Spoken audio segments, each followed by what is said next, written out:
네. 자, 오늘의 키워드 분석. 어제 예고해드린 대로, 북풍하고, 역선택이었는데, 뭐부터 하실까요? 역선택. 하세요. 네. 지금 인터넷을 굉장히 달구고 있어요.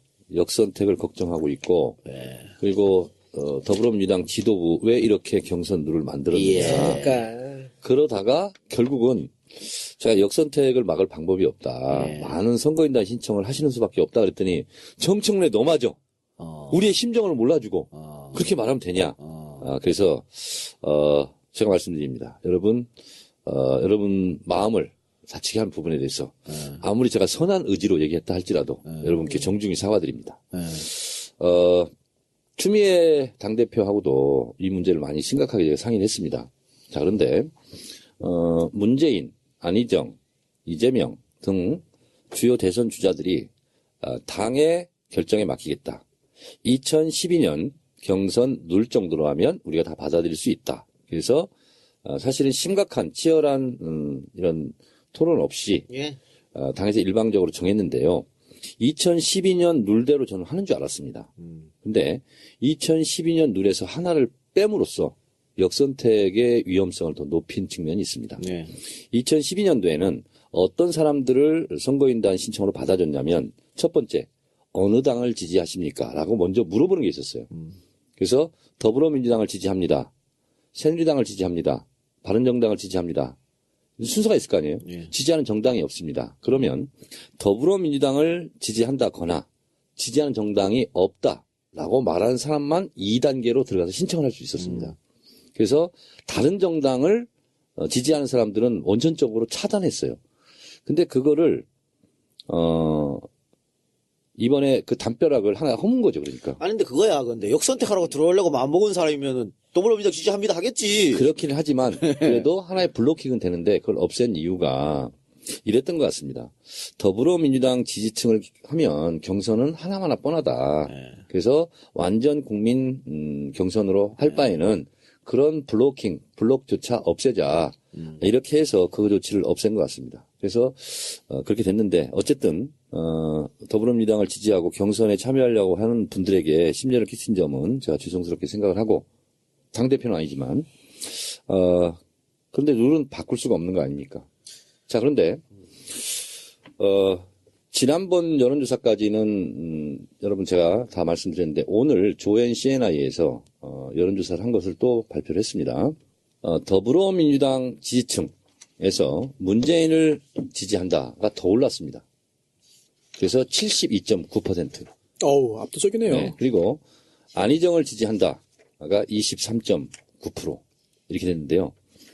자유한국당은 정반대입니다. 자유한국당 지지자들도 이제 이 응답에 응했을 거 아닙니까? 네. 문재인을 지지한다 5.5%. 안희정을 지지한다 72.6%. 어휴. 국민의당에서는 문재인 21.5, 안희정 66.5. 바른정당 문재인 8.9, 안희정 76.6. 정의당 문재인 49.6, 그리고 안희정 39.6 이렇게 나왔어요. 저기는 어딜 말하고요? 국민의당은? 국민의당은 21.5 대 66.5. 안희정이 66.5. 네, 그렇습니다. 그래서 더불어민주당의 지지계층에서 문재인과 안희정 지지를 하는 것이 다른 정당은 완전 역전 현상이 벌어진 거죠. 자, 근데 문제는 오늘 이 여론조사에서 더불어민주당 지지율이 무려 49%가 나왔어요. 그리고 나머지는 뭐 10%대 이렇게 되기 때문에 가장 지지율이 높은 더불어민주당에서 지지율이 높은 것은 더 시너지 효과가 있는 거죠. 가산 효과가. 그럼에도 불구하고 지금 전체적으로 리얼미터 일주일 전 여론조사는 더불어민주당 국민 경선 선거인단이 참여하겠다 하는 걸 100으로 봤을 때 더불어민주당 지지층은 퍼센트지로 보니까 60%였고 더불어민주당 이외 정당이 33%로 나왔어요. 근데 이제 여론조사 전문가들은 의사 표현과 행동으로 옮기는 것은 물론 큰 차이가 있다.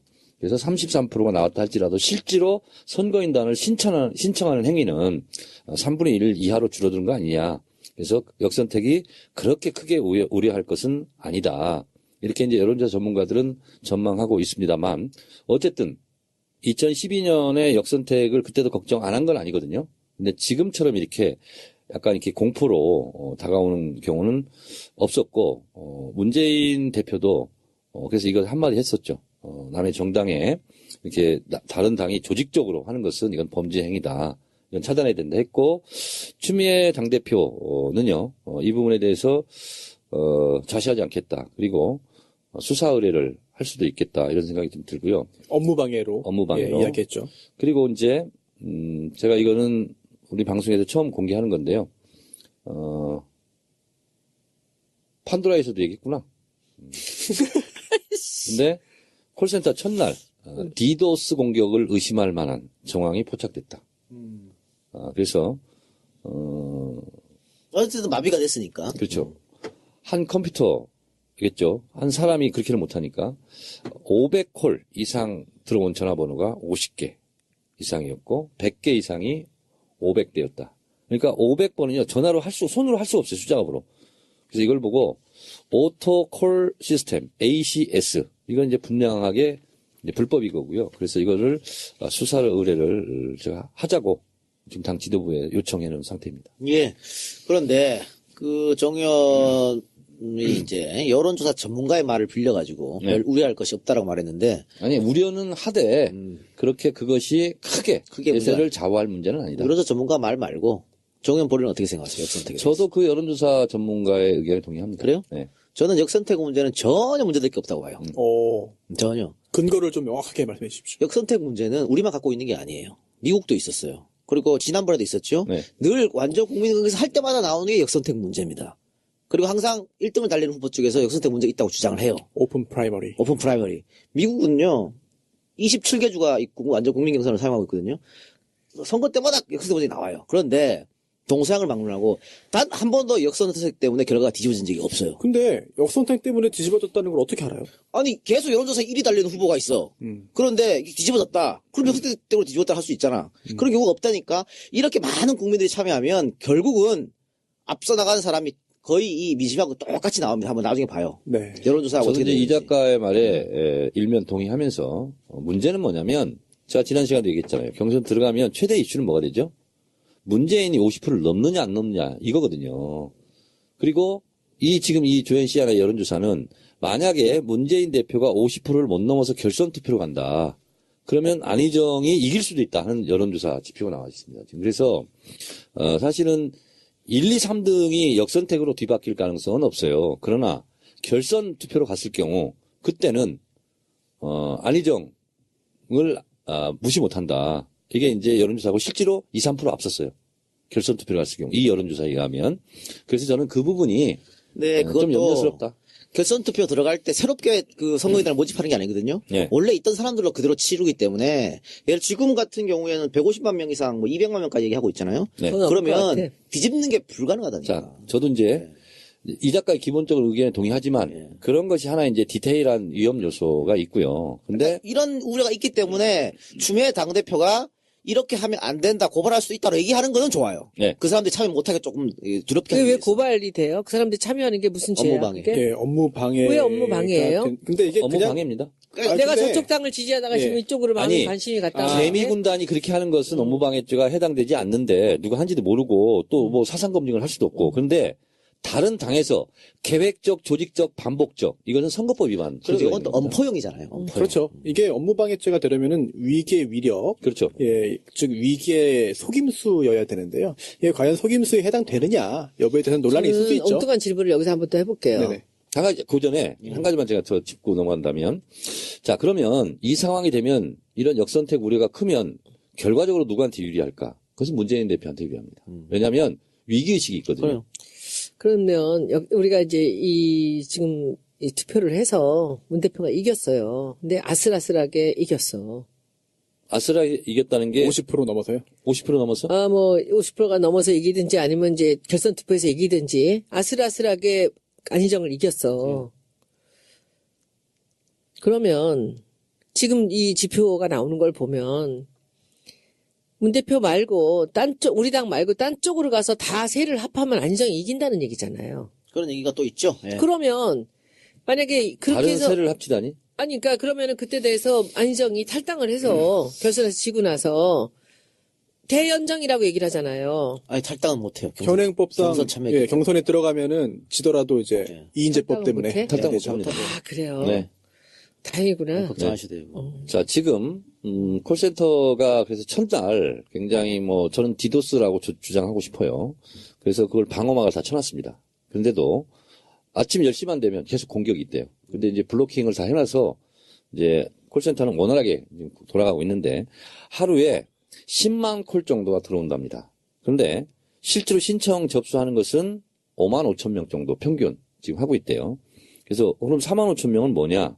근데 입력을 잘 못하거나 아니면 뭐가 부진하거나 아니면 전화가 끊어지거나 그래서 그 정도를 하는데 역선택을 걱정하는 부분에 대해서 한 가지 제가 좀 약간 안심할 수 있는 것은 제가 실제로 저는 이제 이미 이제 선거인단 신청이 됐기 때문에 저 이름으로 못 하잖아요. 그래서 누구를 시켜서 옆에서 하는 걸 봤어요. 봤는데 전화를 받고 나서 끝까지 완수하는데 5분 정도나 걸려요. 길게 걸립니다. 주민등록번호를 입력하잖아요. 하다가 틀릴 수 있잖아요. 예. 다시 주민등록번호 입력하고 서너 번 입력하고 또 주소를 본인이 직접 입력해야 됩니다. 그러다 보니까 주소 입력하는데 또 시간이 걸려요. 그래서 한 5분 정도 걸리더라고요. 그래서 만약에 역선택을 계획하고 들어오는 이런 세력들은 그 부분에서 좀 타산이 되겠더라. 어렵다니까요. 이게 네. 자기 주민번호랑 개인정보를 다 줘야 되기 때문에 제가 예를 들어볼게요. 왜 이게 말이 안 되는 거냐면 자 200만 명이 참여했다 칩시다. 네. 근데 지금 여론조사 결과를 보면 문 대표가 한 60%쯤 나오잖아요. 민주당 내에서 하면은 네. 오늘 72. 그죠? 60% 칩시다. 네. 200만 표 중에 60%면 120만 표예요. 그러면 안희정 지사가 민주당 내로 하면 한 20% 나잖아요. 네. 그럼 40만 표야. 역선택에서 안 지사가 문 대표를 이기려면 120만 표 정도를 100만 표 정도를 더 받아야 되는 거야. 200만 표 참여했는데 네. 역선택으로 그럼 절반이 200만 표 중에 절반이 들어왔단 말이에요. 그게 가능한 얘기입니까? 그러면 불가능합니다, 300만이 이거는. 들어오면은 가능한 거예요? 많아지면 많아질수록 이건 불가능한 거예요. 그렇죠. 아니, 근데 또 많아지면 많아질수록. 제가 저쪽 사람들이 들어오면은. 그러니까 많아지면 그게 왜냐면 박사모가 작정을 하고 지금 아무리- 탄핵되고 나서 일주일이 또 있대잖아. 그러니까 아무리 작정을 해도 50만 명 이상 못 들어온다니까요, 이거는. 절대 못, 50만 명, 30만 명, 20만 명도 못 들어와요. 근데 저도 불가능한 하나 얘기입니다. 질문이 있습니다. 투표하듯이 들어오는 게 안 된다는 거예요? 아니죠. 이거 저도- 그냥 가서 투표하는 게 아닌데. 저도 물론 역선택으로 후보가 바뀌지는 않을 것이라고 생각을 하지만 지금 이 전제가 문재인 전 대표와 안희정 지사의 지지를 거쳐가 크다는 걸 전제로 하잖아요. 예. 지금보다 많이 좁혀졌다. 물론 문재인 전 대표가 우세는 하지만 뭐 한 10% 정도 이기고 있을 때 이때 경선이 이루어져서 역선택에도 뒤집힐 가능성은 없나요? 아니, 지금 지지율을 좁혔다 하는 거는 네. 안희정을 찍는 사람들이 중도 우파들이 많이 여론조사를 찍기 때문에 안희정이 올라온 거잖아요. 근데 지금은 당내 경선에서 뽑는 네. 거기 때문에 그 사람들이 민주당 당내 경선에 우르륵 와갖고 투표하자 한 100만 명이 안 된다니까. 그게 어떻게 가능해요. 당내 지지율은 뭐 큰 변화가 없을 것이다. 앞으로도. 문재인이 지금 더 올라가잖아요. 더 올라갔어요, 당내에서. 지금. 근데 그 사람들이 와서 100만 명이 한다는 게 불가능하다는 얘기예요? 있을 수 없는 불가능. 왜? 불가능. 그거는 사실상 불가능. 만약에 그렇게 되면요. 전 세계 이 투표 역사를 다시 써야 돼요. 그건 아. 절대 불가능한 일이에요. 박사모들이 지금 탄핵되고 나서 일주일 동안 하는데 죽기 살기로 들어가지고 하는 것도 안 그거는요. 돼? 여당 같은 데가 들어와서도 안 돼요? 안 됩니다. 과도한 걱정이고요. 자, 근데 어쨌든 문재인 대표의 당 지지율은 더 올라갔어요. 10% 정도. 지금 이런 문제. 그리고 지금 예를 들면 저는 안희정 지사의 지지율이 20%라면 절반은 더불어민주당 지지층이 아니라고 저는 보고 있거든요. 그런데 이분들은 적극 참여층이 아닙니다. 네. 경선에서. 그래서 실제로 안희정 지사를 종편들에서 엄청 띄우기를 했고 그리고 더 이상 안희정 띄우기를 못할 겁니다. 그 분수령을 맞이했어요. 더군다나 손석희 뉴스룸의 24분 이것이 네. 완전히 치명타가 됐습니다. 그게 그 사람을 좋아하는 사람들은 그렇게 크게 거기 안 움직이는 것 같은데 네. 댓글 보니까. 아, 그래요? 민주당 지지자들이 그걸 보고 있는데 움직이겠죠. 네, 민주당 지지자들 중에서 안희정으로 넘어갔던 사람이 다시 온다고 그러니까- 하면 나는 그건 아닐 것 같아. 근데 많이 왜냐하면 움직이는 충청도 것 같은데? 사람들이 많기 때문에 아니, 그 사람들은 그렇지 안 않습니다. 움직여요. 아니 지금요 댓글이요 오늘 네이버 댓글 제일 많이 달린 기사 그 1등이 그건데 댓글이 한 4,000개 정도 달렸습니다. 저는 네이버는 보수 성향 사람들이 많이 활동합니다. 다음하고 틀리거든요. 제가 한 200개를 보면서 봤어요. 강연하면서. 쭉 그 호감 순위부터 오잖아요.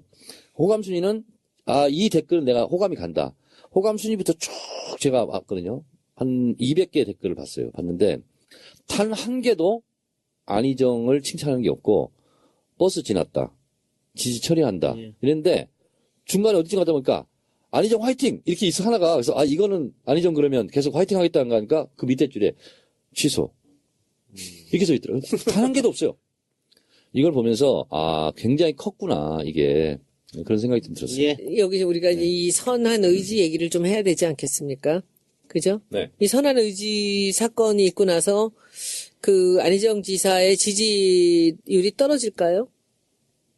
그 좋은 어떤 바람으로는 불지 않을 것 같은데요. 아니, 그러니까 지금 왜냐면 본인이 사과를 승승장구하고 했기 있었잖아요. 승장하고 있었죠. 예. 근데 지금 이 상황에서 저는 여기서 이제 지지율을 좀 보면 알 수 있다고 생각을 할 텐데 그 지지율에서 안희정을 지지하던 보수들이 JTBC를 보고 마음을 바꿀까요? 그렇지는 않을 거예요. 아니죠. 예. 그럼 지지율이 떨어질 이유가 아니, 없는 거죠. 그래도 안희정 지사는 기본적 스탠스로 민주당에서 지지한 친구들이 많잖아요. 맞아요. 많이 근데 있어요. 그 고대다운 사람들이 이명박 뽑을 때 보면은요, 충청도 사람들이 지금 안희정한테 하는 거 보면은 저는 그렇게 큰 지장을 그러니까 받지 중도 않지 않을까? 보수는 이것 때문에 떨어지지 않진 않을 것 같은데 같아. 정통 민주당 지지자는 이거는 제가 떨어질 것 같아요. 예측을 합니다. 어차피 이 사건이 없다 할지라도 지지율 조정기에 들어갔습니다. 예. 안희정 지사는. 왜냐하면 지금 최고점을 찍었어요. 그러면 지지율이 한 번씩 출렁출렁 하면서 지그재그를 가면서 가거든요, 보통. 근데 그럴 시기에 선한 의지 발언이 나왔고, 뉴스룸을 본 사람도 있었고, 그리고 사과까지 간 거거든요. 그래서 일단 사과는 패착일 것 같아요. 기세는 꺾였다. 사과했어야지. 이거 안 하면 여기서 끝장나는 그래요? 거였어요. 아니, 이왕 사과 안 이렇게 된 했으면. 거. 그렇지 이왕 이렇게 되는 거 안 하고 가지고 사과 안 하고 끝까지 아니야. 근데 어제 뉴스룸에서는 그건 안 끝까지 돼. 밀고 나갔는데 아니요, 오늘은 또 사과한 그 거잖아요. 여러분들 오늘 저거 못 보셨구나. 굉장히 파장이 컸습니다. 엄청났어요.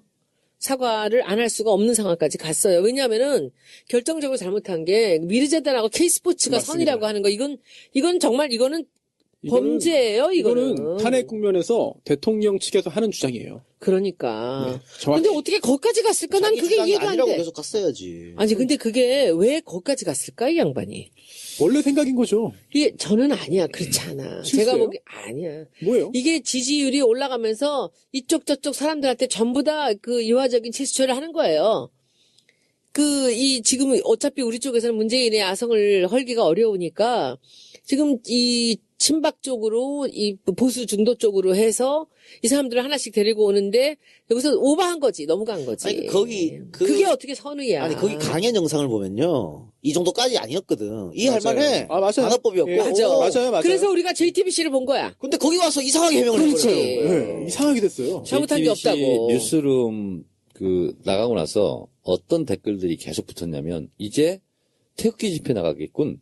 거기 가서도 어울리겠군. 다 이거였어요. 이거에서 사과를 한 거는 잘했다고 보고요. 근데 저는 또 어제 JTBC 뉴스룸을 보면서 뭐 사과하고 안 하고 이 여부를 떠나서 저는 말하는 태도, 눈빛, 입모양 이런 걸 많이 봤습니다. 그 사람 뭐 늘 그렇게 많이 했잖아. 봤는데 응.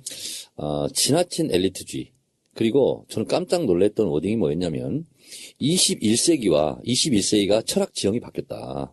그래서 21세기는 20세기까지는 의심하고 하는 것이 대세였는데 이제는 순수하게 선한 의지로 다 받아들이는 걸로 좀 패러다임을 바꿔야 궤변을 되니까 하더라고. 그 다음에 손석희 앵커의 표정을 봤어요. 그러니까 완전 네. 어저께 뚜껑 열렸어. 이렇게까지? 제가 오늘 그 미디어 오늘 기사를 봤는데 이런 내용이 있었습니다. 박근혜 번역기는 한 대로 충분하다. 즉 안희정 지사의 그 뉴스룸 손석희 앵커와의 그 이야기가 결국은 잘 이해가 안 됐다는 얘기거든요. 좀 답답한 면이 저도 없지 잘 않아 이해 있었는데 못했어요. 그 뭐 20세기 어쩌고저쩌고 하는 거는 본인 생각이 본인 할 수 있는 거지 뭐 그래. 자, 근데 그런데 거기 나와서 자기 변명하면서 그렇게 하는 거 어제 잘못이지. 어떻게까지 얘기했냐면 나는 2003년도에 이미 2013년도에 이미 페이스북에 다 써놨다. 지금과 또 그러니까 그 선한을 얘기를 지는 3번 했어. 계속 했거든요. 근데 그 말을 안 하고 사과를 했으면 더 좋았을 텐데.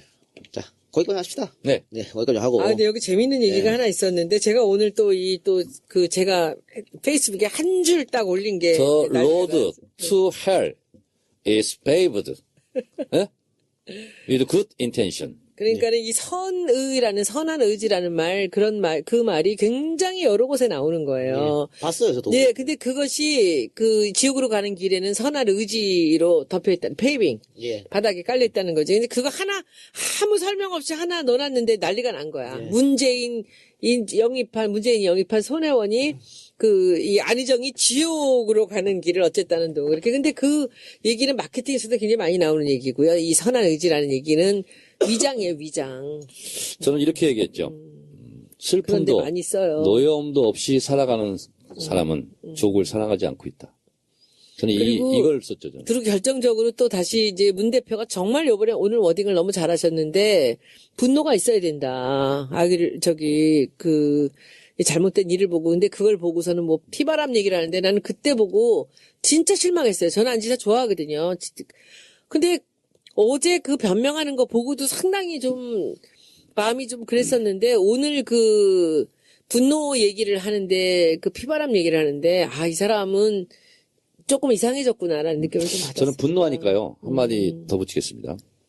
논계를 썼던 변영로 선생. 첫 구절은 이렇게 시작합니다. 거룩한 분노는 종교보다도 깊고 불붙는 정열은 사랑보다도 강하다. 그러니까 우리가 불의의 분노를 하는 거지 사람을 뭐 어떻게 하라 이게 아니거든요. 그래서 촛불을 들었던 것은 불의에 분노한 민심이거든요. 근데 그 민심과 정확하게 다르게 간 거죠. 아니 그리고 나는 그 사과도 너무 좀 짜증이 나는 게 내가 그 글은 안 썼는데 사과를 하려면요 깔끔하게 단순하게 해야 돼요. 왜 거기서 또 다시 무슨 사랑이니 뭐니 말장난을 하니? 현서 변호사. 네. 내가 두 분이 이제 안희정 지사의 문제점을 계속 지적해주고 있는데 그렇습니다. 실드 좀 쳐. 실도 안 돼. 할 말이 없습니다. 안 돼. 할 말이 없고요. 안 되고. 사실 이번에 그 선한의지로 여러 가지 논란이 이제 증폭이 되고 폭발했는데 이게 단순히 그 선한의지 네 글자 때문에는 아닌 것 같아요. 그 동안 의도가 있다니까. 이제 민주당의 전통적인 지지자들의 어떤 재현정, 사드, 이재용 불구속에 대해서 네. 입장 창조 이런 거 경제는 있잖아요. 어떡하고? 창조 경제 뭐 이런 거 쭉 쌓여 녹색 성장까지 해서 더 이상은 못 쌓여온 가겠다. 거죠. 쌓이다가 이번에 터진 건데 이게 당내 근데 왜 경선에서는 그랬을까? 굉장히 그게 불리할 것 왜 같습니다. 따박따박 그렇게 그 양반이 했을까? 지지율이 올라가면서 이것 때문에 올라간다라는 것이 확신이 들면서 한 발 한 발 더 들어간 거예요. 손혜원 의원의 폭탄 발언이 있겠습니다. 아니 근데 저는 이런 것 같아. 폭탄이라기보다 저는 계속 그 얘기를 하는데 여러분들이 잘 안 믿으시는데 저는 지금 안희정 지사를 뒤에서 멘토로서 여러 가지 키워드를 주는 게 저는 김종인 박사라고 생각합니다. 저는 대통령 선거와 동시에 개헌을 한다라는 것을 이 공약으로 내놓으면서 3년 임기를 내놓을 것 같아요. 누가? 안희정, 김종인. 그 김종인이 뒤에 있다는 건 손은 생각이죠? 제 생각에 네. 저가 그냥 상상할 뿐이에요. 그런데 네, 네. 저는 그 키워드들이 너무 비슷하다. 맞는 거죠. 네네네. 딱딱 맞아 들어가는 게. 그래서 안희정의 발언은 김종인 표다. 네, 저는 그렇게 생각합니다. 손은 야, 생각이고. 만약 그렇다면 굉장히 복잡한 문제 아니겠습니까? 근데 만약에 저는 이것도 이제 여러분들한테 제가 이렇게 질문을 하면 제가 원하는 대답을 받지 못할 것 같은데 그 김종인 박사께서 내가 안희정을 돕는다. 이 친구가 우리나라의 지금 이거 통합과 뭐에 지금 진짜 답이다 하면서 경제민주화 내가 하겠다. 우리 이렇게 하겠다 하면서 3년으로 대통령 임기를 줄이면서 개헌을 하자라는 공약을 들고 나오면 반응이 어떨 것 같아요? 아니, 지금이랑 똑같지, 뭐. 민주당이 지지하는 푹 빠지고 중도 보수는 그대로 가는 거고. 저는 손혜원 의원이 예상한 그 시나리오대로 가면 경선에서 안희정은 폭망한다. 예. 3등. 네. 불가능하고. 근데 김종인 박사는 이재명 시장 지지율을 막 치고 올라갈 때 이재명 시장하고 굉장히 가깝게 많이 만났어요. 아, 그래요? 그리고 이제 안희정 시장 올라가니까 다시 안희정 시장 만나는 거야. 그냥 문재인이 싫답니까? 근데 왜 이재명 지사랑 만나다가 안희정 지사를 만나게요? 아니, 이제 대세가 이제 지지율이 떨어지니까 그러니까. 버린 거야. 그다음 반기문 왔을 때 반기문한테 또 하다가 그다음에 반기문 별 볼 일 없으니까 안희정이 올라가니까 안희정 만나. 내가 너 대통령 시켜줄 수 있어. 이러는 거지. 경선만 지지율 이겨봐라. 1위는 문재인 전 대표인데 왜 문재인 문재인 대표한테 안 안 갑니까? 문재인은 양지를 바란다면 본인이 가야죠. 안 도와줘도 되니까. 그 공적을 지지율을 해오기 아낄 수 위해서. 있으니까. 그리고 이 사람은 자기한테 모든 그것을 이렇게 굽히고 들어오기를 바라는 그래요. 거죠. 알겠습니다. 이 참 경선이라는 게 뭔지 박원순 아웃되고 이재명 아웃되고 안희정까지 아웃되고. 그러니까. 근데 이제는 차차기는 아니, 정청래 의원이 하세요. 손수호 변호사 있잖아요. 네. 정청래 법률 고문으로 임명합니다. 갑자기, 갑자기요? 변호가 네? 듣고 갑자기. 차차기 준비해야 돼. 그리고 박지원 대표 고소한 거 있잖아. 아, 예. 트위터 6개. 네. 그거 빨리 분석 좀 해주세요. 아, 예. 그래. 법률 자문. 네, 자, 좋습니다. 키워드. 무료네. 또 하나 키워드 뭐예요? 키워드 듣기 전에 광고 듣고 가야지. 네, 거기까지 하고요. 키워드 두 번째 듣기 전에 광고 듣고 오겠습니다. 자, 두 번째 키워드. 북풍. 예, 김병남? 북풍 한 소리 몰아치는 거에 대해서 우리는 항상 경계하고 예. 그리고 또 감시하고 해야죠. 예. 북풍은 선거 시기에만 오는 것은 아닙니다. 북한 문제는 항상 우리에게 상수거든요. 예. 1년 365일, 예. 24시간. 근데 대선을 얼마 안 앞두고 김정남 사망 사건이 벌어졌습니다. 예. 그래서 이것을 우려하고 그리고 종편은 또 다 뒤엎었잖아요, 이걸로. 앞으로도. 보수는 이걸로 또 안보 장사 하려고 그러겠죠. 그렇습니다. 자, 근데 북풍은 통하지 않는다. 네. 이런 정답. 거고요. 지난번 지방선거 때 천안함 그 사건이 있었고 그리고 오이사 조치가 있었고 그것이 지방선거에 팍 맞물려가지고 사건이 터졌고 오히려 야당이 승리했죠. 엄청나게 했었죠. 근데 전혀 영향을 받지 않았습니다. 예. 그래서 더 이상 북풍 변수는 없다. 라고 생각하는데 그럴까? 제가 봤을 때 북풍을 이용해 먹으려고 하는 것은 곳곳에서 감지가 됩니다. 예. 김문수 지사가 오늘 인민혁명을 또 내걸고 그리고 이제 김정은의 포악성 뭐 이러면서 계속 유혹을 느끼겠죠. 그러나 제가 봤을 때 북풍은 영향을 끼치지 못한다는 것은 분명하지만 예. 그렇다고 우리가 경계를 늦춰서는 안 된다. 그래서 우리가 손혜원 의원이 이것은 주로 많이 얘기하는데 선거가 임박할수록 이 사람들이 이런 북풍 사건을 일으킬지도 모른다 하고 계속 예방주사를 놔야 된다. 그런 것은 우리가 필요하다. 이런 생각이 듭니다. 그래서 사실은 선거 때마다 북풍을 조작하거나 아니면 부추겨서 선거에 이득을 취하던 것이 이제 보수 세력인데 가장 절정을 이뤘던 것이 87년 대선 직전 하루 전에 칼기 폭파범 예. 김현희를 김포공항에 데리고 왔죠. 예. 그래서 그때는 상당히 재미를 봤습니다. 예. 실질적으로. 대선 바로 직전이니까 전날이니까 뭐 어떻게 뭐 방어도 안 되고 96년 총선에서 재임 봤어요. 그렇죠. 예. 네. 그때 왜 북한군 휴전선에서 왔다 갔다 하고 그래서. 총풍 예. 또 뭐 총 쏴달라 이렇게 해서 예. 이제 재미는 보게 했는데 이제 그런 것을 많이 경험하다 보니까 그렇습니다. 실제로 이제 면역력이 좀 생겼고 그리고 또 촛불 국면 속에서 국민들이 굉장히 또 이렇게 각성 정도가 그 어느 때보다도 높아진 대선이기 때문에 어쨌든 북풍 공작을 통한 안보 장사는 예. 큰 이익을 보기 어려울 것이다. 이런 저도 예측을 합니다. 동감하는데요. 통하지 않는다는 걸 한 개 더 붙이면 과거에는 국민들이 이 정보를 잘 받을 수가 없었어요. 받을 수 있는 게 뉴스 기사 뭐 신문밖에 없었거든. 근데 이제는 스마트폰으로 SNS로 인터넷으로 다 정보를 받기 때문에 북풍을 의도해도 여기 안 흔들립니다, 국민들이. 그래서 이제는 통용이 잘 되지 않는다. 그게 이제 그때 천안함 사건 때 보여준 것이고요. 예. 자, 근데 이 북풍이 큰 영향력을 발휘하지 못하는 계기는 뭐였냐면 김대중 노무현 민주정부 10년의 경험이었어요. 그때 김대중 대통령이 국민의 정부를 출범하기 직전에 전쟁 이후 53년부터 96년도까지 북한 땅을 실제로 밟아본 정부 요원들 있죠. 200명이 안 됐답니다. 근데 민주정부 10년 동안 북한 금강산 관광을 비롯해서 북한 땅을 밟아본 사람들이 130만 명이에요. 그래서 이 130만 명이 북한에 갔다 와서 우리의 상대가 되지 않겠네. 우리가 훨씬 더 잘 살고 뭐 이런 경험을 했다는 거죠. 그래서 실제로 2006년 10월 9일 날 1차 핵실험이 있었을 때 라면 사재기가 없었습니다. 그래서 김대중 대통령도 이게 햇볕 정책의 성과다. 가서 보니 경쟁력에서 게임이 안 된다 하는 걸 알기 때문에 실제로 라면 사재기가 없었고 1차 핵실험 했을 때 제가 그때 주장을 했었죠. 그때 생방송 KBS 열린 토론에 제가 여권 인사는 처음으로 나가서 얘기했는데 이거는 남침용이 아니라 대미 협상용 카드다. 예. 그렇게 얘기했는데 그때 MBC 여론조사도 그때 당시 했거든요. 이게 북한 핵 쏜 것이 핵실험한 것이 어느 쪽이 책임이 제일 크다 보냐. 놀랍게도 북한이 1등이 아니었어요. 미국이었어요. 아, 그래요? 미국, 북한 이 순서였어요. 지금은 또 다를 수 있죠. 지금도 달라질 수 있지만. 자, 그럼 제가 이렇게 묻겠습니다. 오늘 다음 네이버 실시간 검색어에 정세현 전 장관 이름이 계속 떴습니다. 네. 그리고 보수 언론이 지금 집중파 때리고 있고 민주당을 제외한 다른 당도 집중파를 때리면서 이런 사람을 영입한 문재인의 안보관에 문제가 있는 건 아니냐라고 하고 있어요. 근데 정세현 장관이 오마이뉴스하고 인터뷰에서 뭐라 그랬냐면 김정남 피살 사건에 대해서 우리도 그런 역사가 있다. 우리가 비난만 할 처지냐.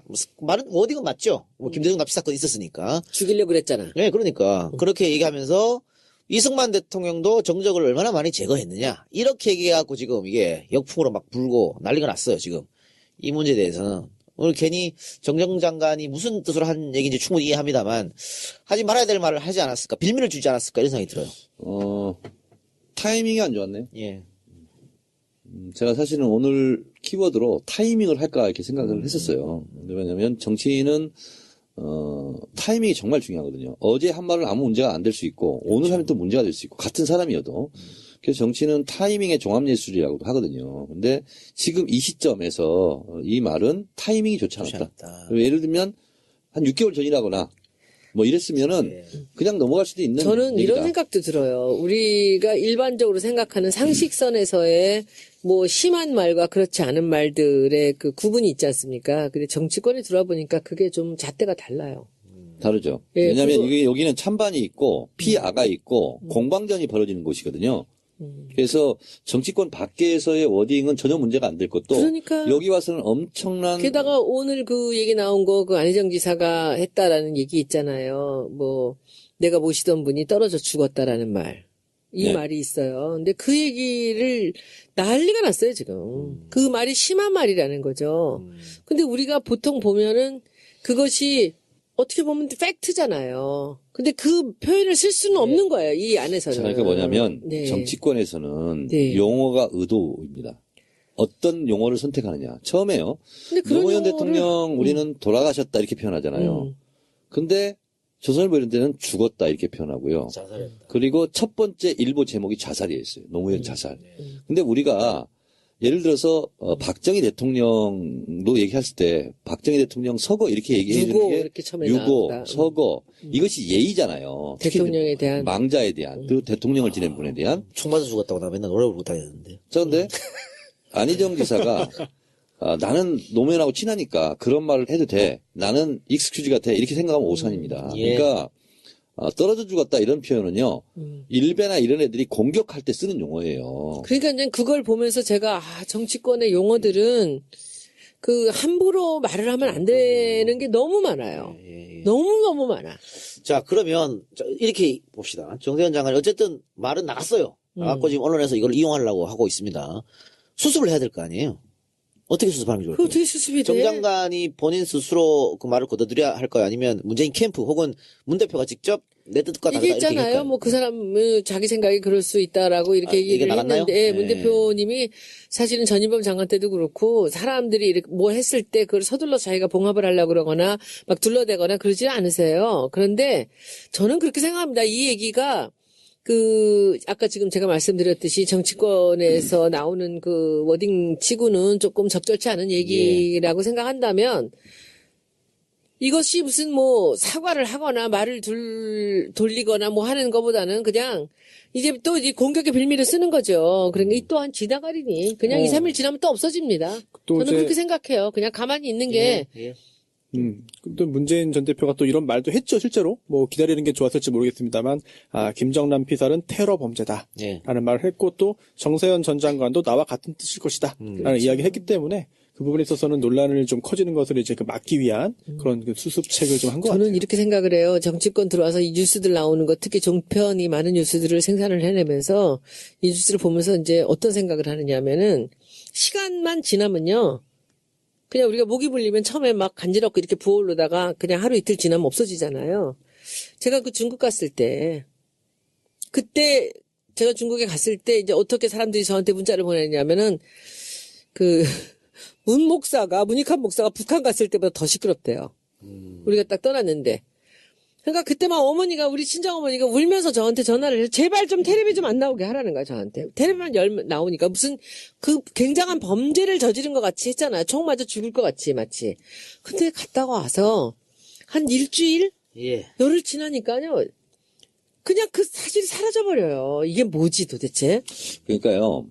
프레임을 그 걸어서 기간 동안 당 지도부가 잘 견디고 당 소속 국회의원들을 보호를 해줘야 되거든요. 지금까지 전혀 안 했죠. 당 지도부의 역사는 빨리 꼬리를 잘라야 되니까 빨리 가서 사과해라. 이렇게 막 시키고 표창원 있거든요. 징계하듯이. 그렇습니다. 그러니까 저 때도 마찬가지예요. 그러니까 누가 들고 나와서 해줬어야지. 저 때도 마찬가지였어요. 그때도 사실상 그렇죠. 정청래 징계 빨리 밟아라. 이렇게 하면서 확 더 그게 또 기사화가 되고 또 징계를 받으면서 또 기사화가 되고 실제로 그럴 때 저 박지원이나 이런 사람들 얘기하는 그 어딘 가서 그 공갈만한 못한 그보다 더한 말이 얼마나 많았습니까?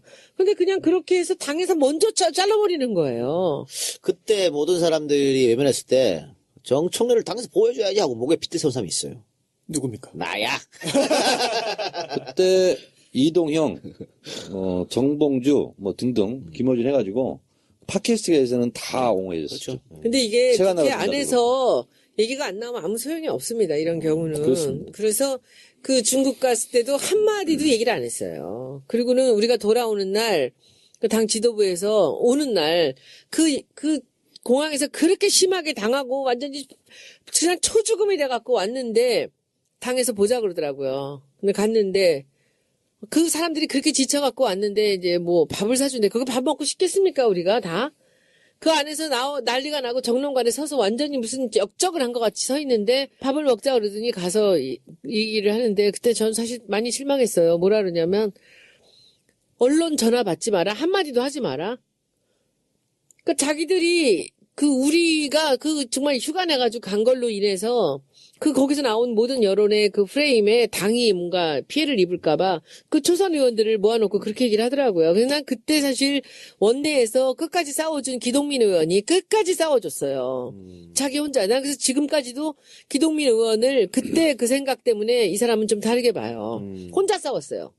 다른 사람들 아무도 안 도와줬고. 자, 하여튼 지금 이제 문재인을 직접 공격할 거리는 지켜찾기 어렵잖아요. 네. 그래서 문재인이 영입한 사람들, 문재인 캠프 사람들을 지금 아마 추적하고 있을 겁니다. 예. 그러니까 자연스럽게 그러면 다음 주제로 넘어갑시다. 다음 주제가 이제 문재인 후보 측에서 속속 인재영입을 발표하고 있다는 그 얘기예요. 근데 방금 말씀하신 것처럼 정세현 전 장관도 그렇고 이제 저 집안에 전인범 장군 같은 경우도 그렇고 이건 조금 마이너스가 되는 형국인데 다른 분들 지금 보면 예정숙 이사장도 들어오신 거고요. 김수현 교수, 또 호소카 유지 교수, 장진수 전 주무관, 또 김상곤 전 교육감도 공동선대위원장으로 들어왔고 김진표 의원 뭐 이런 분들 속속 들어오고 있는데 어때요? 1등 후보가 이렇게 다른 여러 사람들을 영입하고 외부 인사를 영입하고 이게 선거에 도움이 되겠습니까? 안 되겠습니까? 선거에 도움이 되고 안 되고를 떠나서 예. 이번은 인수위가 없는 선거잖아요. 그래서 이런 인재 영입들을 쭉 해놓고 예. 대선 막바지에는 대략적인 섀도우 캐비넷을 발표해야 될지도 모릅니다. 예. 왜냐하면 오늘이 대선이에요. 내일부터는 박근혜 정권의 장관하고 같이 일을 할 수는 없는 거 예. 아닙니까? 그래서 저는 인재 영입은 더 해야 된다. 그리고 예를 들면 어떤 장관을 시킬 것 같으면 이번 선거 과정을 통해서 두세 명 복수를 해놓고 그리고 검증하는 기간도 필요하다. 그래서 인재 영입은 특히 1등 문재인 캠프에서는요 계속 해야 되는 거예요. 그래요. 그러면 근데 거기서 리스크가 좀 있잖아, 지금. 리스크는 계속. 있을 수밖에 없죠. 근데 어쩔 수 없습니다. 인수위가 없는 거기 때문에 특히 1등 후보 지금으로서는 가능성이 가장 높은 게 문재인 후보 아닙니까? 그러면 이제는 당선도 당선이지만 대통령이 됐을 때 한치의 구멍과 누수 없이 국가를 이끌어가야 되거든요. 근데 저는 문 대표님 TF팀 하는 정책공간도 그렇고 지금 영입하는 사람들 보면 다 너무 올드한 것 같다는 생각이 좀 드는데 어떻게 생각하세요, 여러분들은? 고민정 아나운서 빼놓고는 다 너무 나이가 많은 분들이에요. 노코멘트 하겠습니다, 나는. 왜? 문 대표 지지자들이 무서워. 손수호 변호사는 아니, 나이가 인재 영입 많다는 건 제안 팩트인데 없었습니까? 무슨 그걸 없습니다. 갖고. 네, 아 그래요? 네, 그럼 제가 제안하겠습니다. 인재 영입을 해주세요. 알겠습니다. 해주세요가 뭐예요? 인재 영입을 들어와 달라고. 네? 너 들어오라고 캠프로. 아유, 아니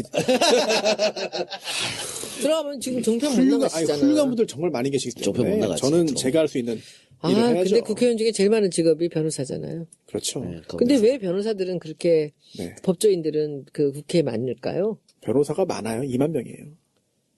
2만 명 무슨 간호사는 몇 명인데. 아, 그런가? 네. 근데 왜 그럴까요? 정철희 의원이 왜 그럴까? 왜 법조인들이 국회에 아무래도 많이 국회 입법이라서 첫 번째 그래요? 기능이 입법 활동이지 않습니까? 그래서 이제 법조인들이 많이 오는 것이 어떻게 보면 자연스러운 현상이고 또 하나는 그렇구나. 국회의원 하다가 안 되더라도 변호사들은 먹고 살기 제일 좋은 직업이에요. 그래서 자유롭습니다. 근데 변호사들이 자기가 벌든 것보다 국회의원들이 월급이 너무 작아서 그래서 나가서 그만두고 다시 변호사를 하는 게 훨씬 편하다고 해서 그런 사람들도 그리고 있어요. 예전에는요, 국회의원을 할 때 변호사도 같이 했거든요. 못하게 하지. 지금은 이제 이제는. 못하지만. 그래서 돈벌이에도 국회의원이 도움이 많이 됐어요. 자, 그러면 국회의원이 돈벌이가 옛날에는 네, 옛날에는. 그랬겠죠. 다른 당 이야기 한번 해볼까요? 지금 새누리당이 탄핵은 기각돼야 한다고 이야기하고 있는 것 같아요. 그런데 새누리 아니고요. 자유당. 아씨, 자유당 미안해요. 자유당. 그런데 자유당이 또 경선 준비를 해야 된단 말이야. 이 두 개가 모순에 걸렸어요. 네. 그렇잖아요. 탄핵 자기네 경선 준비. 그런데 경선 준비하면 안 돼. 탄핵 기각된다 그랬으니까. 그리고 지금 다른 당은 경선 준비하는 당이 안 보이는 것 같습니다. 더불어민주당만 지금 뭐 정해져 있는 거 아니야, 또? 바른정당에서 논란이 있었습니다. 룰 가지고, 경선 룰. 그래서, 유승민 의원 쪽은 여론조사를 끝내자, 이렇게 주장하고 있고, 남경필 지사 쪽은 무슨 얘기냐, 이렇게 지금 해서 한번 붙었어요. 예, 남경필 지사가 여론조사에서 밀리니까. 네. 또 국민의당도 아직 뭐 경선에 대해서 얘기가 안 나오는 것 같아요. 오늘, 정운찬 전 총리에 대해서 기사가 떴는데, 아, 맞습니다. 봤는데 바른정당으로 갈까? 뭐 이런 거였어요. 그래서 뭐, 박지원 대표하고 감정싸움하고 있더라고요. 그래서 뭐, 안 들어오면 개문 발차하겠다. 그러니까, 정운찬 전 총리는 나는 그러면 국민의당 가야 되나? 뭐, 예를 들면, 맞아. 바른정당. 그래서 논란이 있었는데, 나 그걸 보면서, 이분은 정치를 하면 안 되겠다. 무슨 삐지고 안 삐지고 떠나가지고 이 정당 갈까, 저 정당 갈까. 만약에 이거 기사가 사실이라면 정치할 자격이 없는 사람이에요.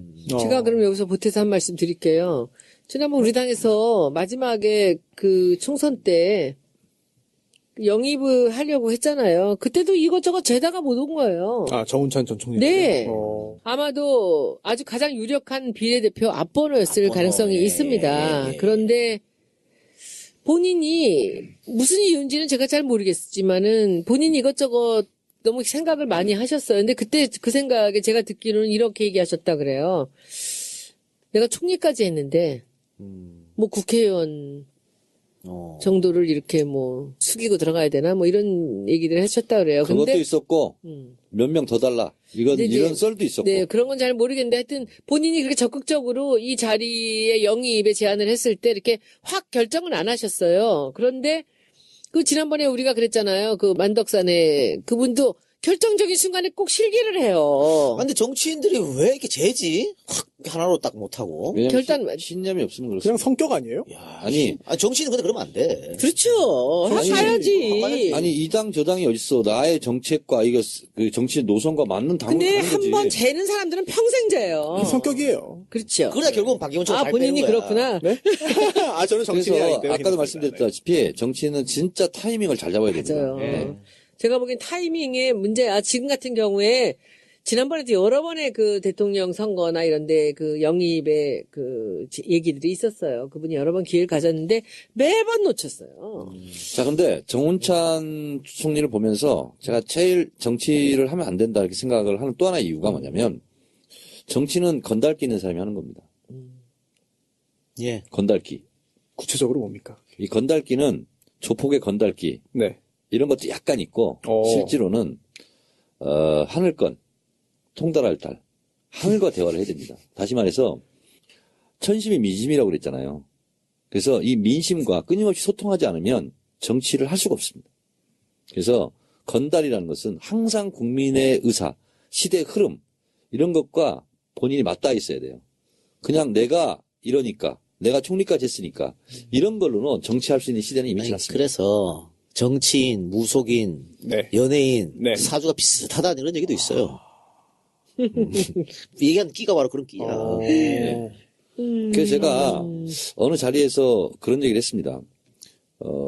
사람들은 정청래가 예언한 대로 대체적으로 맞아 들어가는데 정청래가 무슨 신통력이냐. 저는 신통력이 있어서 그런 게 아니고 실제로 국민들의 마음 흐름 이런 것을 진짜 매일매일 체크하거든요. 예. 그래서 그런 걸 보면 대체적으로 이렇게 가겠구나. 다시 말해서 국회의원들은 처음에 탄핵에 엄두를 못 냈어요. 근데 촛불 민심이 결국 탄핵을 시킨 것처럼 헌재나 특검도 결국 민심 따라 가는 겁니다. 저는 그렇게 봐요. 그래서 헌재도 특검도 지금 뭐 탄핵해야 된다는 게 80% 변하지 않고 몇 달을 가고 있어요. 이런 여론은 있어 본 적이 없습니다. 그럼 그만큼 국민들의 의지가 너무 강하다는 거예요. 이거를 결코 무시할 수가 없다. 판사도 대한민국 국민 중에 한 명이거든요. 예. 검사도 그렇고 헌재 재판관도 그렇고. 그래서 이런 도도한 시대의 흐름 이것을 거역할 자는 없다. 거역하는 자는 낙오자다라고 한다. 이렇게 생각합니다. 알겠습니다. 다른 혹시 할 말 있으세요? 네. 네. MBN 어떻게 나 요새 너무 걱정해요. 판도라. 아니, 자, 네. 정 의원님, 방송 끝나고 다음날 그 시청률 살펴봤어요? 봤지, 그럼. 제작진에서 문자를 주던가요? 아니 저는요. 네. 그날 우리 청래당과 블랙조끼에서 같이 보셨어요? 같이 예. 보고 1시 반쯤에 들어갔어요. 그리고 잠을 안 잤어요. 못 주무신 거 아닙니까? 못 반응 잤어요. 네, 왜냐하면 내가 성공하는 것도 중요하지만 팀이 성공해야 되잖아요. 그럼 책임감이 있어야 되지. 바르셀로나의 메시의 바르셀로나가 아니거든요. 그래서 판도라 시청자 게시판에 올라오는 글을 하나도 빼놓지 않고 수백 개를 줄 다 알았어. 봤고요. 그 다음에 이러저런 포탈 가서 다 댓글 반응을 보고 검색해보고, 예. 다 봤어요. 예. 근데 이 정도로 사람들이 얘기하면 이게 진리거든요. 진리지, 그럼. 난 정정래 이런 게 그런 게 되게 좋아? 훌륭해요. 네. 어떨 때, 이런, 굉장히 훌륭해, 진짜. 네, 이것은 누구도 거역할 수 그렇죠. 없는 거예요. 그래서 제가 제작진에게 전화를 했습니다. 그랬더니 제작진도 밤새 반응을 봤더라고요. 반응을 보고 걱정을 하시더라고요.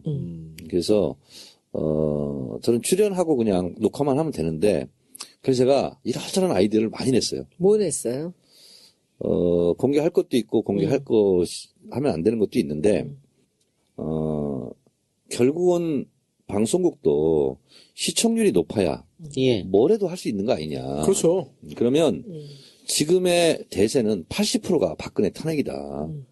기계적 중립은 곤란하다 이 상황에서. 그래서 정청래 발언 1분 하면 차명기 1분 나오고 이런 것은 의미가 없는 것 같다.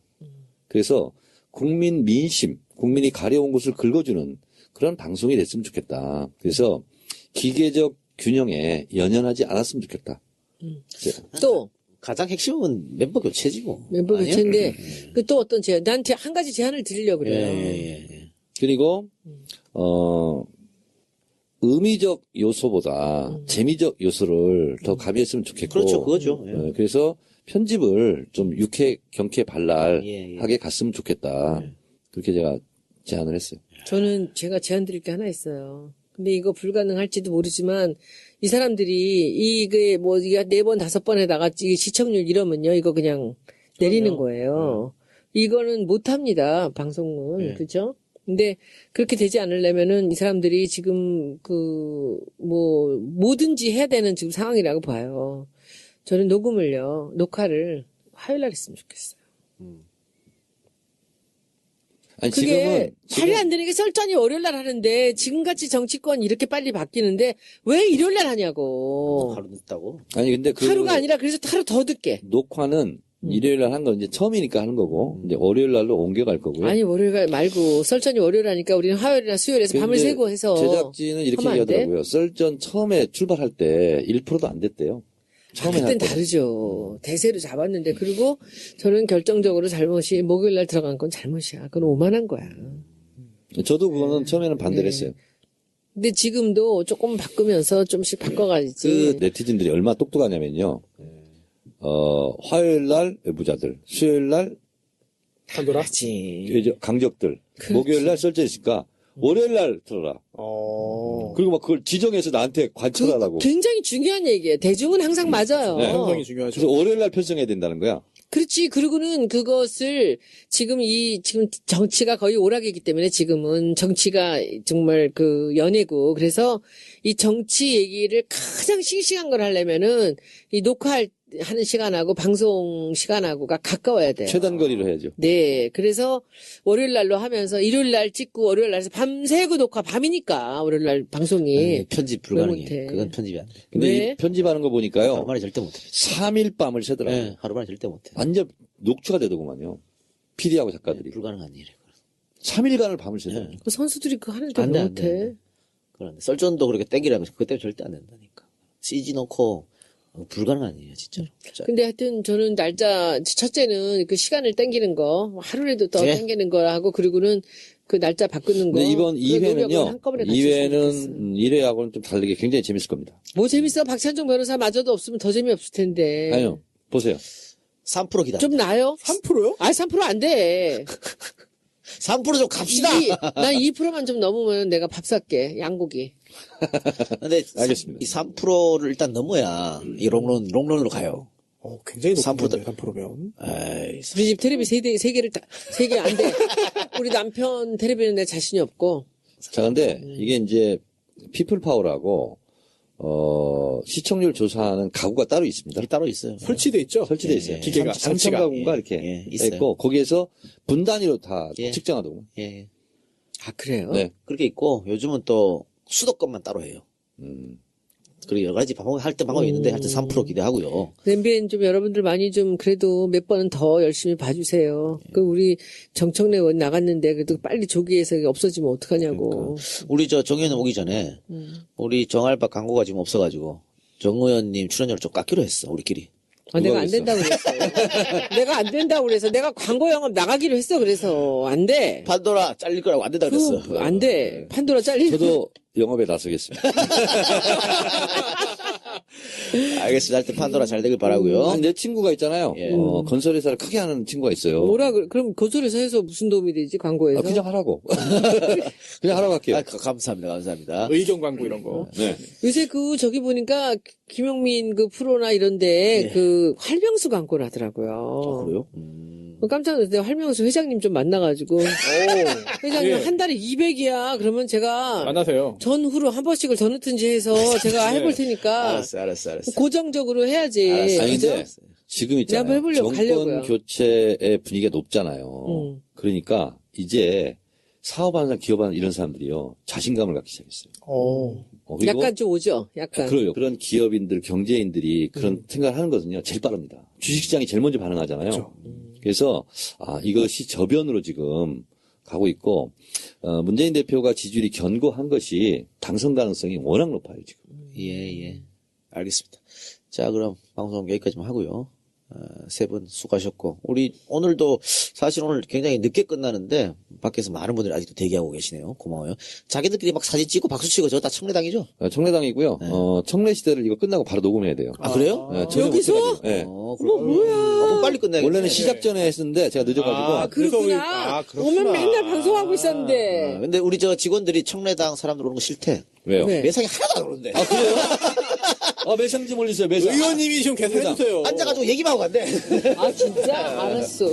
그러면 달아놓으세요. 제가 계산하고 나갈게. 이야. 그래요.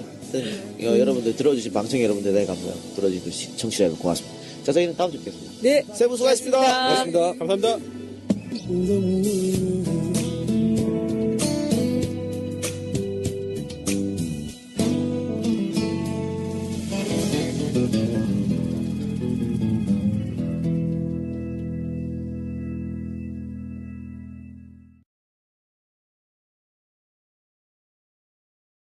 정반대입니다.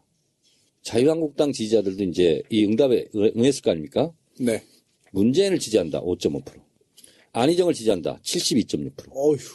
국민의당에서는 문재인 21.5, 안희정 66.5, 바른정당 문재인 8.9, 안희정 76.6, 정의당 문재인 49.6, 그리고 안희정 39.6 이렇게 나왔어요. 저기는 어디 말하고요? 국민의당은?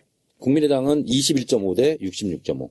안희정이 66.5. 예, 그렇습니다. 그래서 더불어민주당의 지지계층에서 문재인과 안희정 지지를 하는 것이 다른 정당은 완전 역전 현상이 벌어진 거죠. 자, 근데 문제는 오늘 이 여론조사에서 더불어민주당 지지율이 무려 49%가 나왔어요.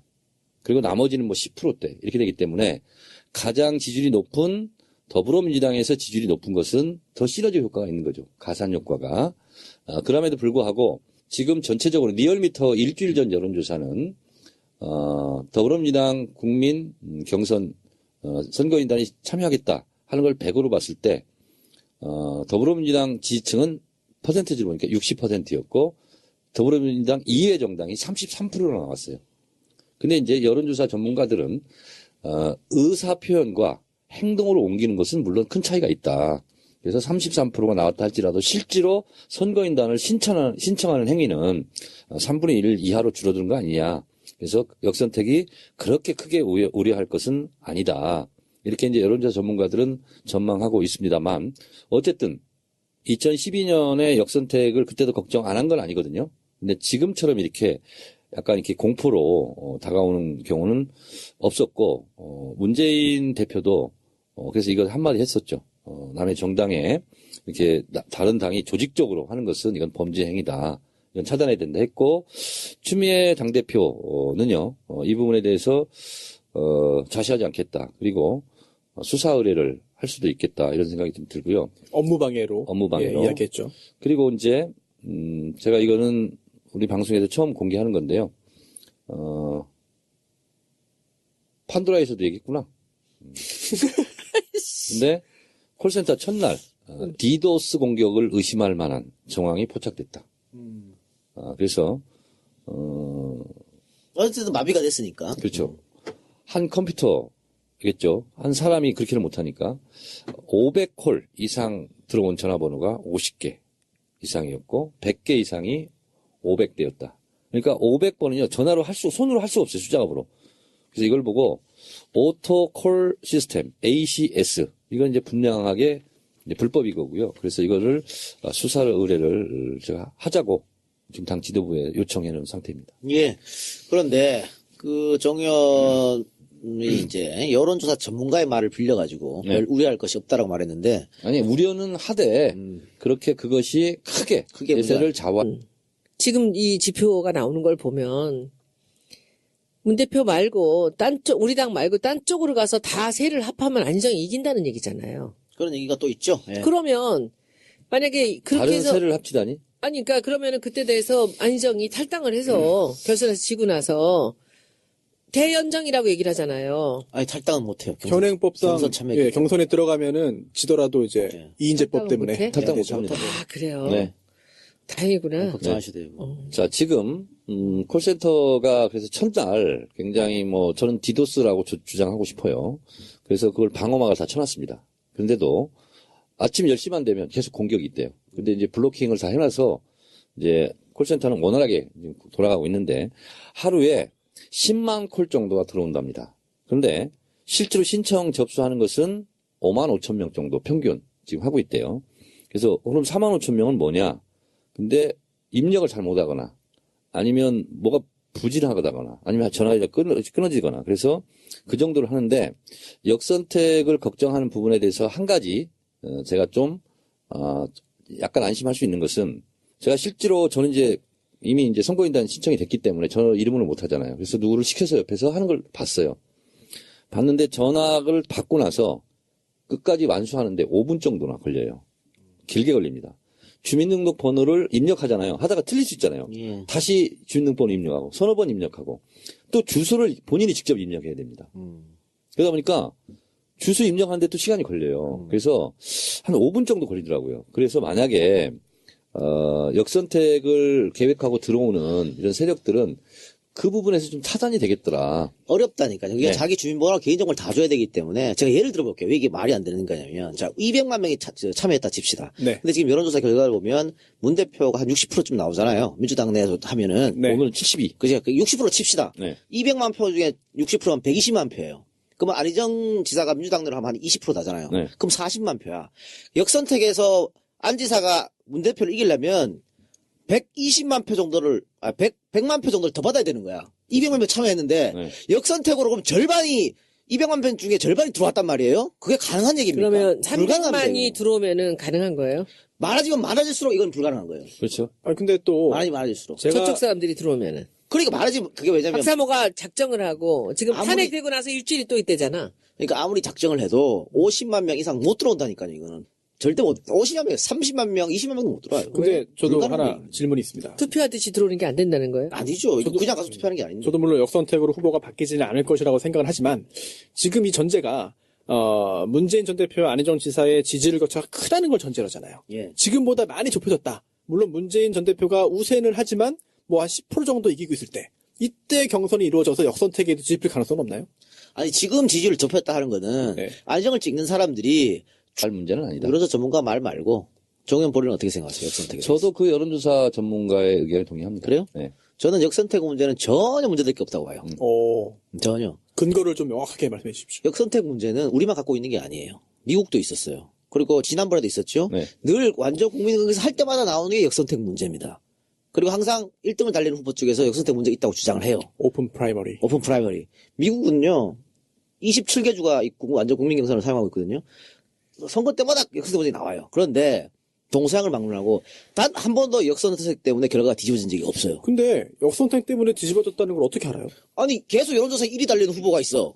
그런데 이게 뒤집어졌다. 그럼 역선택 때문에 뒤집었다 할 수 있잖아. 그런 경우가 없다니까. 이렇게 많은 국민들이 참여하면 결국은 앞서 나가는 사람이 거의 이 민심하고 똑같이 나옵니다. 한번 나중에 봐요. 네. 여론조사하고 저는 어떻게 이제 이 되는지. 작가의 말에 일면 동의하면서 문제는 뭐냐면 제가 지난 시간에 얘기했잖아요. 경선 들어가면 최대 이슈는 뭐가 되죠? 문재인이 50%를 넘느냐 안 넘느냐 이거거든요. 그리고 지금 이 조현 씨안의 여론조사는 만약에 문재인 대표가 50%를 못 넘어서 결선 투표로 간다. 그러면 안희정이 이길 수도 있다 하는 여론조사 지표가 나와 있습니다. 지금 그래서 사실은 1, 2, 3등이 역선택으로 뒤바뀔 가능성은 없어요. 그러나 결선 투표로 갔을 경우 그때는 안희정을 무시 못한다. 이게 이제 여론조사고 실제로 2, 3% 앞섰어요. 결선 투표를 갔을 경우 이 여론조사에 의하면. 그래서 저는 그 부분이 네, 좀 그것도 염려스럽다. 결선 투표 들어갈 때 새롭게 그 선거인단을 모집하는 게 아니거든요. 네. 원래 있던 사람들로 그대로 치르기 때문에 예를 지금 같은 경우에는 150만 명 이상 뭐 200만 명까지 얘기하고 있잖아요. 네. 그건 없을 것 그러면 같아. 뒤집는 게 불가능하다니까. 자, 저도 이제 이 작가의 기본적인 의견에 동의하지만 그런 것이 하나 이제 디테일한 위험 요소가 있고요. 근데 이런 우려가 있기 때문에 추미애 당대표가 이렇게 하면 안 된다, 고발할 수 있다고 얘기하는 거는 좋아요. 네. 그 사람들이 참여 못하게 조금 두렵게 그게 하기 왜 위해서. 고발이 돼요? 그 사람들이 참여하는 게 무슨 죄야? 업무방해. 그게? 예, 업무 방해. 왜 업무 방해예요? 근데 이게 업무 그냥 방해입니다. 그러니까 내가 근데- 저쪽 당을 지지하다가 예. 지금 이쪽으로 많은 아니, 관심이 갔다가 개미군단이 그렇게 하는 것은 업무방해죄가 해당되지 않는데 누가 한지도 모르고 또 뭐 사상검증을 할 수도 없고 그런데 다른 당에서 계획적, 조직적, 반복적 이것은 선거법 위반. 그리고 이건 또 소지가 있는 겁니다. 엄포용이잖아요. 엄포용. 그렇죠. 이게 업무 방해죄가 되려면은 위계 위력, 그렇죠. 예, 즉 위계 속임수여야 되는데요. 이게 과연 속임수에 해당되느냐 여부에 대해서는 논란이 있을 수 저는 있죠. 엉뚱한 질문을 여기서 한번 더 해볼게요. 네네. 한 가지, 그 전에 한 가지만 제가 더 짚고 넘어간다면 자, 그러면 이 상황이 되면 이런 역선택 우려가 크면 결과적으로 누구한테 유리할까? 그것은 문재인 대표한테 유리합니다. 왜냐하면 위기의식이 있거든요. 그래요.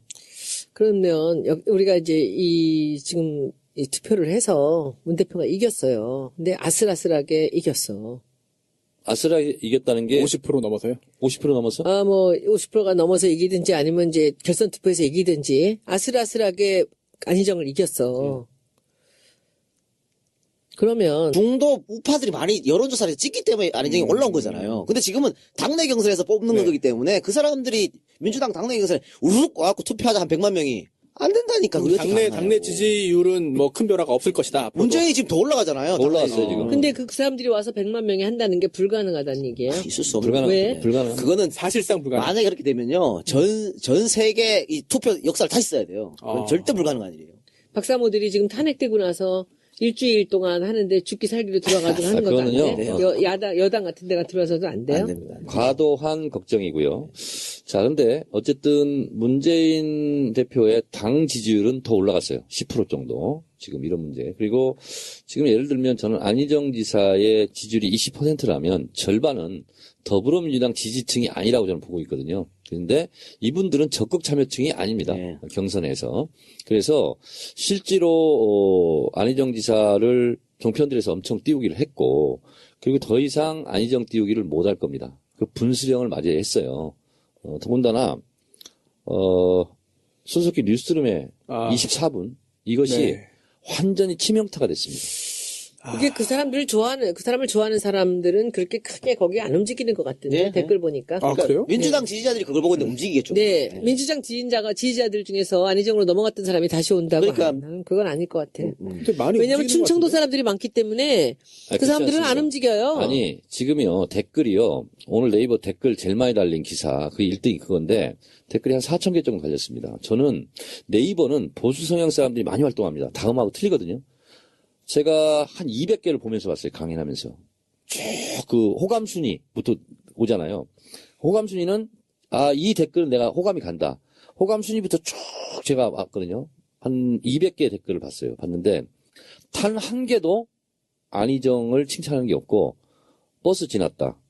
지지 처리한다. 예. 이랬는데 중간에 어디쯤 가다 보니까 안희정 화이팅! 이렇게 있어 하나가. 그래서 이거는 안희정 그러면 계속 화이팅 하겠다는 거니까 그 밑에 줄에 취소. 이렇게 써 있더라고요. 단 한 개도 없어요. 이걸 보면서 굉장히 컸구나 이게. 그런 생각이 좀 들었어요. 예. 여기 우리가 이 선한 의지 얘기를 좀 해야 되지 않겠습니까?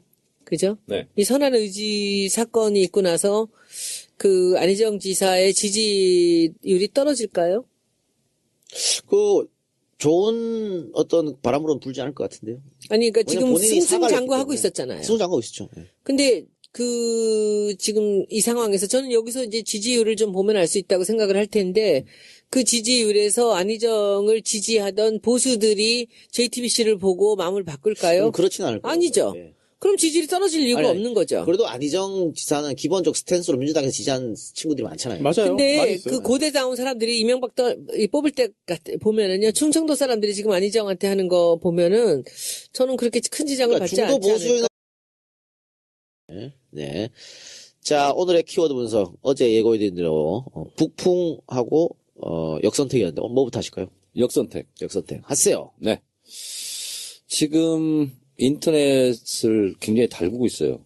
역선택을 걱정하고 있고, 그리고 더불어민주당 지도부 왜 이렇게 경선 룰을 만들었느냐. 예. 그러니까 그러다가 결국은 제가 역선택을 막을 방법이 없다. 예. 많은 선거인단 신청을 하시는 수밖에 없다 그랬더니 정청래 너마저 우리의 심정을 몰라주고 그렇게 말하면 되냐. 그래서 제가 말씀드립니다. 여러분 마음을 다치게 한 부분에 대해서 아무리 제가 선한 의지로 얘기했다 할지라도 여러분께 정중히 사과드립니다. 추미애 당대표하고도 이 문제를 많이 심각하게 제가 상의를 했습니다. 자, 그런데 문재인, 안희정, 이재명 등 주요 대선 주자들이 당의 결정에 맡기겠다. 2012년 경선 룰 정도로 하면 우리가 다 받아들일 수 있다. 그래서 사실은 심각한 치열한 이런 토론 없이 예. 당에서 일방적으로 정했는데요. 2012년 룰대로 저는 하는 줄 알았습니다. 근데 2012년 룰에서 하나를 뺨으로써 역선택의 위험성을 더 높인 측면이 있습니다. 네. 2012년도에는 어떤 사람들을 선거인단 신청으로 받아줬냐면 첫 번째 어느 당을 지지하십니까? 라고 먼저 물어보는 게 있었어요.